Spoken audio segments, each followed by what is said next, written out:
नमस्कार, ओपिनियन भारत में आप सबका स्वागत है। मैं हूं आपके साथ नेहा राय। अभी हम मौजूद है रेलवे स्टेशन पे। थोड़ा आप देख के शौक ना हो, हमारे पीछे देखिए ट्रेन की स्थिति। गवर्नमेंट बहुत सारी ट्रेन निकाली है, फिर भी छठ पूजा में बिहार जाने वाले लोगों की स्थिति थोड़ी बेहतर नहीं है। लेकिन बहरहाल हम बात करेंगे अभी दिल्ली की राजनीति पे, क्योंकि वही अभी चल रही है। लोग दिल्ली चुनाव से बड़ा ही इच्छुक है। दिल्ली चुनाव को लेके तमाम बात दिन पर दिन दिल्ली चुनाव में बढ़ते जा रही है। अब स्वास्थ्य विभाग को लेके दिल्ली में बड़ा ही स्थिति वैसे हुई है। प्रधानमंत्री दिल्ली में 60 वर्ष से ऊपर वाले लोगों को आयुष्मान कार्ड देने की बात कर रहे हैं, तो वही आम आदमी पार्टी कह रही है कि दिल्ली वालों को ज़रूरत ही नहीं है, दिल्ली में अलाउ नहीं किया जा रहा है आयुष्मान कार्ड के लिए। इसके अलावा भी तमाम मुद्दे हैं दिल्ली को लेके। हम एक बार दिल्ली की जनता, दिल्ली में रहने वाले लोगों से बात करेंगे, वहाँ की हालत और स्थिति के बारे में। आखिर जनता क्या सोचती है, एक बार हम लोगों की राय जानते हैं। सर, क्या नाम हुआ आपका? मेरा नाम राकेश सिंह उर्फ पप्पू सिंह है। समाज सेवी हैं। आप और समाज सेवी हैं। क्या लग रहा है, कैसे देख रहे हैं आखिर ये दिल्ली में क्यों अलाउ नहीं करना चाहते अरविंद केजरीवाल आयुष्मान कार्ड? देखिए, जो देश के नेता जो हैं हाँ। वो अपने आप को देश का राजा समझते हैं। एक्चुअली आप किसी भी नेता के मुंह से लोकतंत्र शब्द आजकल नहीं सुन रहे हैं। जब तक डॉक्टर राजेंद्र प्रसाद और लाल बहादुर शास्त्री जैसे लोग थे तो बोला जाता था कि हमारा देश लोकतंत्र में विश्वास करता है। अब जो है प्रजातंत्र बोला जा रहा है। अब आप बोलिएगा कि लोकतंत्र और प्रजातंत्र सेम ही है। सेम इसलिए नहीं है कि प्रजातंत्र की उत्पत्ति, प्रजा शब्द की उत्पत्ति जो है राजाओं के समय में हुई थी। जब राजा हुआ करते थे तब प्रजा हुआ करते थे। लेकिन जब लोकतंत्र जो है वो लोगों का तंत्र को लोकतंत्र कहते हैं, जो हमारे आज़ादी के बाद हमारे देश में लागू किया गया। जो गांधी जी ने या डॉक्टर राजेंद्र प्रसाद और भीम साहब राव अम्बेडकर जी ने जो लागू किया संविधान, उस समय में लोकतंत्र की स्थापना हुई। अब नेता राजतंत्र बोलते हैं और वो राजतंत्र के ही स्वरूप को आगे बढ़ा रहे हैं। एक राजा आया, वो बोला कि ये नहीं, हम आयुष्मान कार्ड लागू करेंगे। दूसरा राजा बोलेगा कि नहीं, इस राजा की बात हम नहीं मानेंगे, हम तो इनको फ्री में रेवड़िया बांट रहे हैं, इनको फ्री में आवास दे रहे हैं, फ्री में बिजली दे रहे हैं, फ्री में पानी दे रहे हैं। भले धरातल पर आप जाइए तो कुछ भी नहीं है। ये सब है कि नहीं है? धरातल पर कुछ भी नहीं है, ये केवल हवाओं में फ्री रेवड़िया। बिजली नहीं है, फ्री पानी? फ्री बिजली बस उन्हीं लोगों को है जिनको फ्री बिजली की आवश्यकता नहीं है। जिनको फ्री बिजली की आवश्यकताएं हैं उनको नहीं मिल रही है। कौन, किसको आवश्यकता है? झुग्गी झोपड़ी वाले हैं, उनको व्यवस्था दो, आप घर बनाओ। अब दें भी तो कैसे दें? दिया जा रहा है, फ्री फ्लैट बन रहे हैं, दिया जा रहा है, तब तक फिर 10 फ्लैट दिया गया, 100 झोपड़ियाँ फिर तैयार हो गई। कारण फ्री बांटने वाली जो बीमारी है ये देश को खोखला कर रही है। क्योंकि ये जो नए जो राजा ये बने हैं, ये तो चोर बेईमान सारे बने हुए हैं। ये बात कर रहे हैं, ये बिल्कुल, सबसे बिल्कुल, ईमानदार करप्ट नेता करप्ट अलग से नेता। एक अगर हिंदुस्तान का सबसे प्रदर्शन करप्ट के द्वारा उठ के उसी निकला उसी हुआ नेता के व्यक्ति विषय एक में मैं अपना बात पक्ष। कर रहा हूँ। मैं किसी पार्टी विशेष से नहीं हूँ, मैंने पहले बोल दिया आपको, मैं किसी पार्टी विशेष से। लेकिन अगर करप्शन के पराकाष्ठा को जो व्यक्ति पार कर चुका हो, उसका नाम है अरविंद केजरीवाल। वो अभी भी इस्तीफा दे दिए, अभी भी एकदम वो जनता से, इस्तीफा भी जनता के उन्होंने। पास जा रहे हैं कि आप एक जनता बात में फिर बताइए, से अगर चुन के उनको लाएगी, इस्तीफा, ईमानदारी का परीक्षा दे ले। बिल्कुल बिल्कुल सही बात आप कह रहे हैं। अगर उनको इस्तीफा देना था तो जेल जब गए थे तब इस्तीफा देना, जेल से बाहर आने पर क्यों इस्तीफा इस दिए? बात का भी उन्होंने जवाब दिया। वो कह रहे अगर हम जेल में रह के उस टाइम पे इस्तीफा दे देते तो विपक्ष के बाकी नेताओं को ऐसे ही पकड़ते। इनका तो यही काम है। झारखंड में बाहर में हेमंत आकर के जब ये अपने झारखंड आप में हेमंत सोरेन को ये पकड़े, वो चले गए जेल इस्तीफा देके, इसलिए वो अरविंद केजरीवाल पे भिड़ गए। उसके बाद ममता जी पे जाते हैं। अच्छा, अब अरविंद केजरीवाल जी जब बाहर आ गए हैं तब जिसको मुख्यमंत्री बनाए हैं उसको ये पकड़ने नहीं देंगे क्या? उधर से जेल से इनको कोई सर्टिफिकेट मिला है कि जो अरेस्टिंग रोक देने का कोई पावर मिला है क्या जेल से? नहीं, मतलब विपक्ष के नेताओं पे कार्रवाई बीजेपी, तो क्या जो बीजेपी करती है, तो वो कथित पहले तौर ही पे आप वो बीजेपी का बनाते, नाम आता वो है। बीजेपी का नाम अगर आप ले रहे हैं, पहले तो ये कार्रवाई जो है कोई पार्टी नहीं कर रही है, कार्रवाई न्यायपालिका कर रही है। वो तो कह रहे कि बीजेपी आम आदमी पार्टी को खत्म करना चाहती है। कोई भी पार्टी दूसरे पार्टी पर आरोप लगाती है, बीजेपी भी आम आदमी पार्टी पर आरोप लगाती है, आम आदमी पार्टी बीजेपी पर लगाती है, आम आदमी पार्टी कांग्रेस के विरोध में उत्पन्न हुई थी और आज कांग्रेस के गोद में बैठी हुई है। तो पूरे कांग्रेस पार्टी के सारे नेता भाग भाग के कांग्रेस के द्वारा ही आम आदमी पार्टी कांग्रेस के विरोध में पैदा हुआ और कांग्रेस के द्वारा ही ये आगे बढ़ रहा है। क्योंकि अभी जनता के लिए सोच रहा है, उनको लग रहा है कि जनता के हित में यही है कि बीजेपी को हटाओ, और बीजेपी को हटाने के लिए अब एक ही बचा हुआ है जो सबको एकजुट होके आना है, बीजेपी को हटाना है। बीजेपी को हटाने का मूल मकसद क्या है? देश को बचाना, जनता को बचाना। बीजेपी ऐसा कौन सा काम कर दी है? मैं अभी भी बोल रहा हूँ मैं बीजेपी का समर्थक नहीं हूँ कि जिसके चलते हटाना पड़ रहा है, क्योंकि वो देश बेच रहे हैं। वो देश बेच रहे हैं। हाँ, वो corrupt बीजेपी नेताओं को जेल भेज रहे हैं, चाहे वो हेमंत सोरेन हो, अरविंद केजरीवाल हो, संजय सिंह हो, सिसोदिया हो। लेकिन फिर वही हेमंत बिश्व शर्मा जब उनकी पार्टी में आ जाते हैं तो वो सही हो जाते हैं। हाँ, ये गलत है। मैं बिल्कुल बोल रहा हूँ कि अगर बीजेपी को भी स्वच्छ रहना है तो जो दागदार नेता आपकी पार्टी में आ रहे हैं उनके ऊपर भी आप कार्रवाई करिए, और कार्रवाई करके आप अपने आप को साबित कीजिए कि आपके पार्टी में भी आने के बाद वो दूध का धोया नहीं रह गया, क्योंकि वो करप्ट था तो करप्ट है। उसे सज़ा मिले, उसके बाद अगर वो सज़ा भोग लेता है तब आप उसे भले पक साफ कर दीजिए, लेकिन बिना सज़ा के आपके पार्टी में आ जाए तो ये करना बिल्कुल गलत है।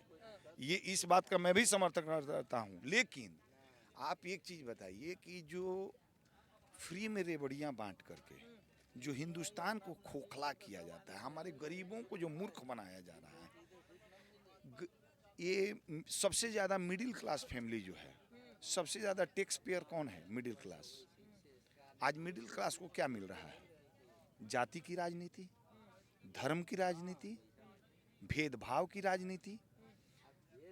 ये भी तो आरोप आता है कि बीजेपी कर रही है धर्म की, जाति की राजनीति। कर रही है। धर्म की राजनीति बीजेपी भी कर रही है और जाति की राजनीति ये भी कर रहे हैं। अब तक जो राहुल गांधी संविधान की कॉपी लेकर के और घूम रहे हैं, उनको ये पता नहीं है कि संविधान में कितने पेज हैं। उनसे जब सवाल पूछ दिया गया उसके बाद भी याद नहीं कर लिए, कम से कम पेजवा तो पलट लेता।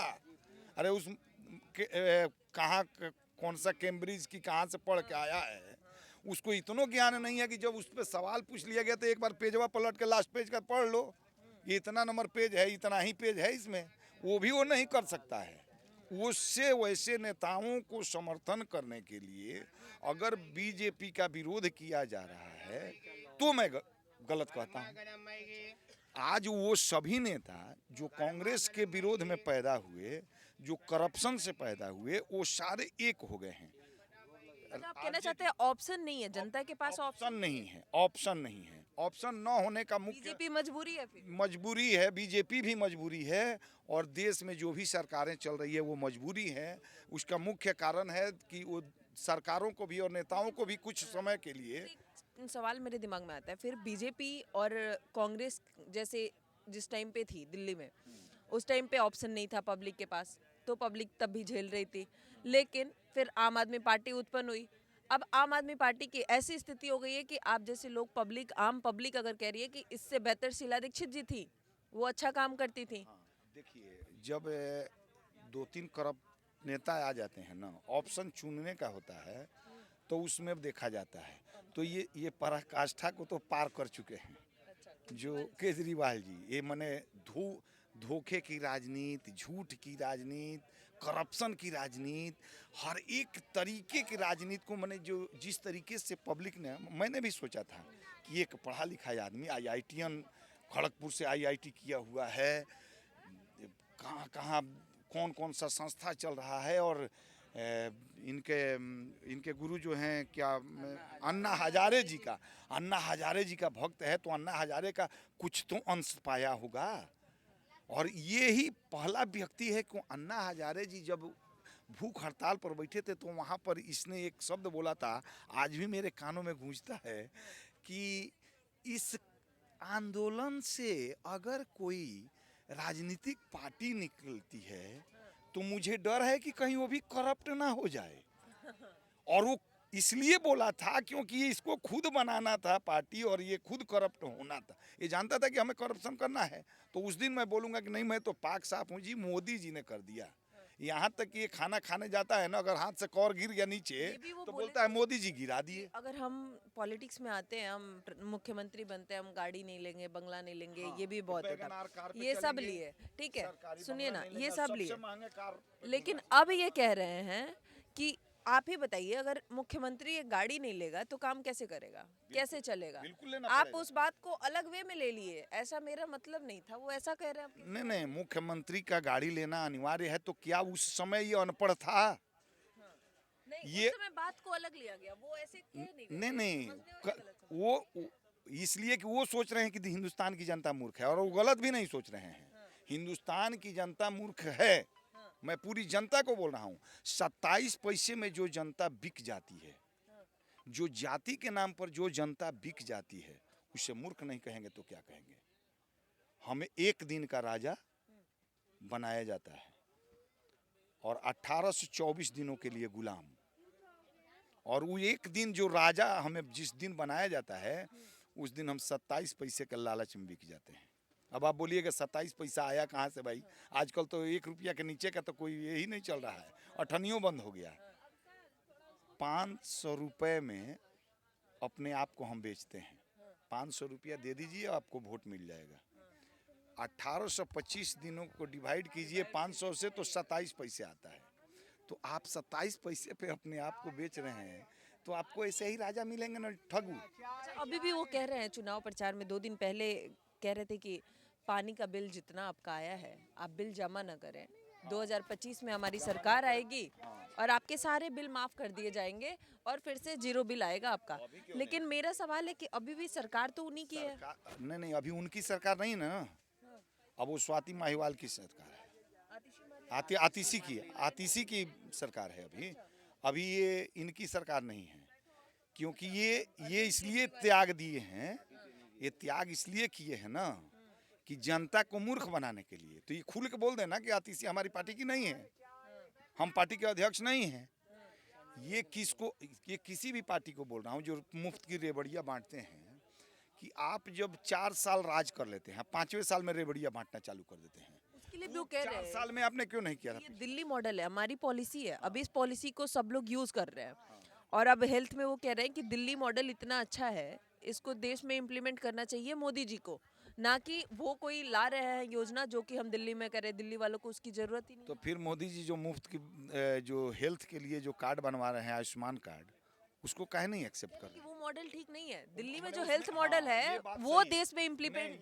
ये हेल्थ मॉडल बिल्कुल ठीक नहीं है। कारण क्या है कि गरीब आदमी का मुफ्त में इलाज हो जाएगा, वो मर नहीं पाएगा। गरीबों को मारना है, तुम गरीबों को और दरिद्र बनाना है। तो आदमी जानते हैं, खाने के लिए तो कोई भी कमा लेगा। एक कुत्ता भी जो है वो भी कहीं किसी के दरवाजे पे मुंह मारेगा तो खा लेगा, लेकिन उसके किसी गरीब आदमी पर आफत कब पड़ती है?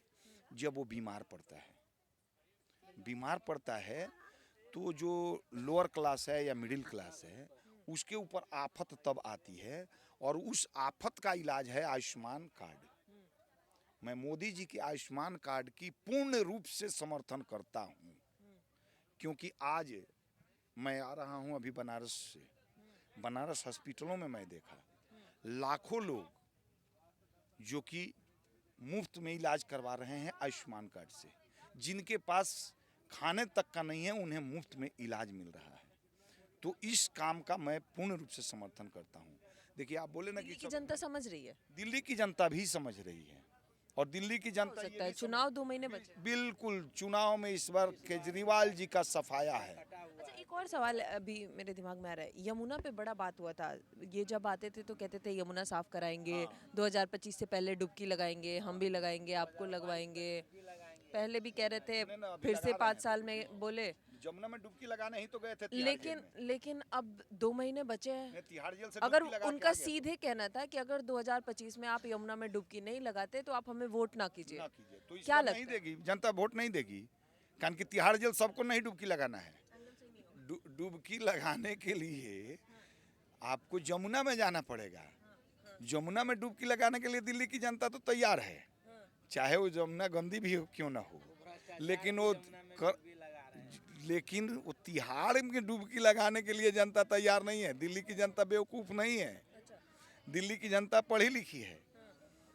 जो जितने देश के पढ़े लिखे लोग हैं वो जाके दिल्ली में बसते हैं, और उनको मूर्ख बनाओगे कितने बार। अब जमुना में आप सफाई की बात किए थे और आप तिहाड़ में सफाई करने चले गए। और हर साल केंद्र सरकार की तरफ से बजट भी आता है यमुना सफाई के लिए। जो सफाई का बजट आता है उसको केजरीवाल सफाई में लगा दिया जाता है। केजरीवाल का शीश महल बनाया जाता है।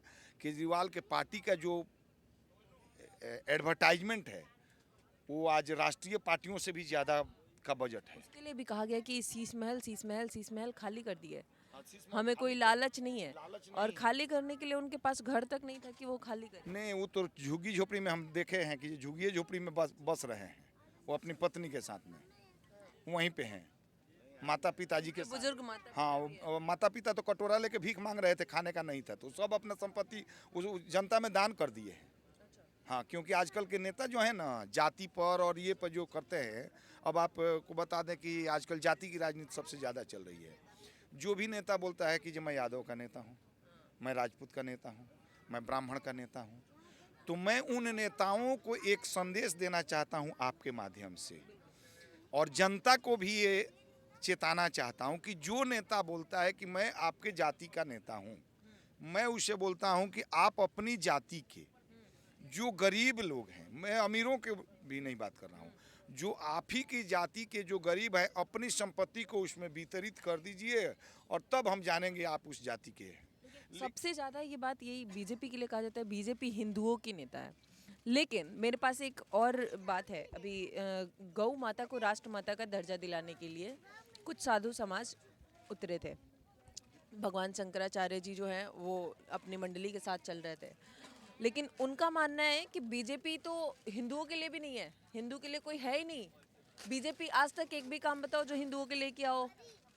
बीजेपी में जहाँ तक नरेंद्र मोदी का सवाल है, नरेंद्र मोदी देश के लिए काम करते हैं, वो हिंदू मुसलमान के लिए काम नहीं करते हैं। नरेंद्र मोदी ने जो प्रधानमंत्री आवास योजना के तहत जो आवास बांटे हैं, क्या वो मुसलमानों को नहीं मिला है? तो फिर ये भी कहा जाता है कि आप कहते हैं सबका साथ सबका विकास, सबका विकास में लेकिन होना चाहिए जिसका साथ उसी का विकास। नहीं, आप इस बात को मानते हैं? नहीं, देश के अगर आप प्रधानमंत्री हैं, आप देखिए जब भगवान राम को मनाने के लिए भरत जब गए थे, बोले कि भैया ये राज आपका है, आप वापस चल सको और अपने राज्य को संभालो। कि हम आपसे दिल्ली पे बाइंड अप करते हैं, फिर हम थोड़ा देश पे बात करेंगे। दिल्ली को एंड करते हैं। दिल्ली में कैसे देखते हैं, क्या लग रहा है 2025 में बीजेपी और आम आदमी पार्टी का ही टक्कर है, या फिर कांग्रेस भी कहीं है, या फिर एक तरफा? कांग्रेस अपने आप सरेंडर कर चुका है। कांग्रेस अपने आप को मान चुका है कि वो जो केजरीवाल उनके विरोध में जो जन्म लिया था, वो केजरीवाल उनका कर्णधार है। तो कांग्रेस लड़ाई से बाहर हो चुकी है अपने आप। लड़ाई बीजेपी और आम आदमी पार्टी की है, और मुझे नहीं लगता है कि इस बार आम आदमी पार्टी जिस बहुमत से जीती थी उसी बहुमत से हारेगी। आपने सुना दिल्ली में अरविंद केजरीवाल को लेके इनकी राय थी, देश की जनता के बारे में भी इनकी अपनी राय है।